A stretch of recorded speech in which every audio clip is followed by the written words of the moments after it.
Kedudukan Ambon dianggap strategis sebagai salah satu kota distribusi untuk menjawab program nawacita Presiden Joko Widodo Yusuf Kala yang dikenal dengan program Tol Laut. Hal ini dikatakan Wakil Ketua 1 DPD RI Nono Sampono kepada sejumlah pelaku usaha di Ambon baru-baru ini. Dalam pertemuan silaturahmi tersebut, Nono Sampono menyebutkan beberapa perusahaan besar diantaranya Indofood dan Sinarmas telah menyatakan kesiapannya untuk menjadikan kota Ambon sebagai terminal pendistribusian barang kebutuhan ke Papua dan Maluku Utara. Nono Sampono mengakui saat beberapa kali dirinya melakukan kunjungan kerja baik di Provinsi Papua dan Maluku Utara mendapatkan banyak keluhan dari para pelaku usaha di kedua provinsi tersebut tentang tingginya biaya yang dikeluarkan untuk mendatangkan barang kebutuhan pokok baik dari Makassar, Surabaya maupun Jakarta. Berdasarkan keluhan dan masukan itulah selaku wakil rakyat di Parlemen Senayan, dirinya dalam kapasitas selaku pimpinan Dewan telah melakukan pertemuan dengan pihak Indofood dan Sinarmas. Hasilnya mereka menyetujui menjadikan Maluku khususnya kota Ambon sebagai kota distribusi.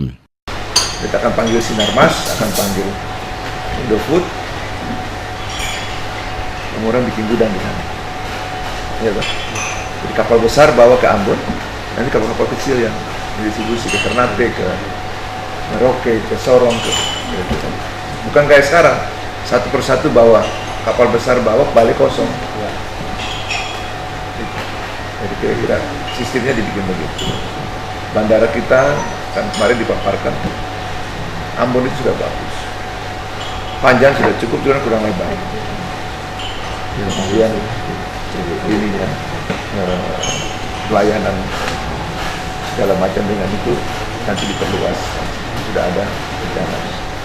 Termasuk perbaikan pelabuhan kita yang Soekarno-Hatta ini dibikin bagus agar nanti bisa untuk turisme, untuk cruise datang, sehingga mau ke Banda, mau kemana dan seterusnya.